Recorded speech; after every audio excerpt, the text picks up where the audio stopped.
السلام علیکم۔ تاریخ، ہسٹری، اتہاس جاننے کے لیے ہمارے چینل کو ضرور سبسکرائب کریں۔ ترکی میں سن 2006 اگست میں آنے والے زلزلے کے حوالے سے بعض ترکی اخبارات میں شائع ہونے والے واقعات کافی خطرناک ہیں۔ تفصیلات کے مطابق ترکی کے سمندر کے کسی اڈے میں جو سمندر کے کنارے سے بالکل ملا ہوا تھا، وہاں پر ناچ گانے کی ایک محفل جمع ہوئی تھی جس میں 3000 لوگ شریک تھے۔ وہاں پر ناچنے اور گانے والیوں کی ایک بہت بڑی تعداد نے شرکت کی تھی اور شراب و کباب کی خوب محفل جمی ہوئی تھی۔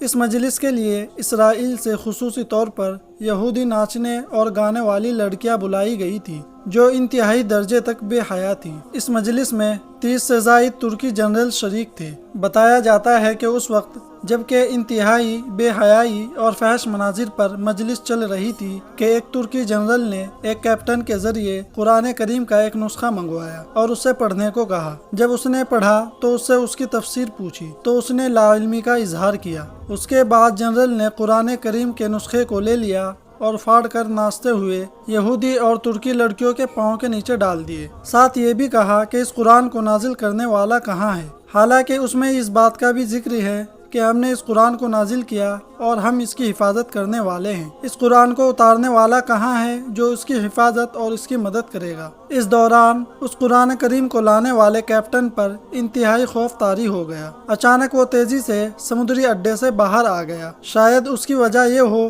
کہ یہ شخص اس سمندری اڈے پر آنے والے عذاب کے لمحات کا گواہ بن سکے۔ اس کے بعد نہایت خطرناک واقعات اور منظر پیش آئے۔ بتایا جاتا ہے کہ اچانک ایک خوفناک روشنی نظر آئی جس نے دیکھتے ہی دیکھتے اس پورے علاقے کو اپنی لپیٹ میں لے لیا۔ اس کے بعد سمندر پھٹ پڑا اور اس میں آگ کے شعلے بلند ہونے لگے۔ اس کے بعد اللہ تعالیٰ نے اس پورے بحری اڈے کو اٹھا کر سمندر کے بیچ سے اٹھنے والی خوفناک لہروں کے درمیان پھینک دیا۔ اس کے بعد دوسرے علاقوں کو بھی زلزلے نے اپنی لپیٹ میں لے لیا۔ عجیب بات یہ ہے کہ اس پروگرام میں شریک ترکی، امریکی اور اسرائیلی فوجیوں اور ناچنے گانے والیوں کی لاشوں کا کچھ پتہ نہ چل سکا کہ وہ کہاں گئی۔ تمام کوششیں ہونے کے باوجود بھی اب تک وہ لاشیں سمندر سے باہر نہ آ سکی۔ قرآن کریم کی بے حرمتی کر کے ان لوگوں نے اللہ تعالیٰ کی غیرت کو للکارا تو اللہ تعالیٰ نے انتقام لے لیا۔ ہے کوئی نصیحت کرنے والا؟ اس واقعے میں اگرچہ حق تعالیٰ نے تمام انسانیت کو بلکہ تمام مسلمانوں کو نہایت عبرت آموز سبق دینے کے لیے اپنے زبردست غصے کا اظہار کیا ہے،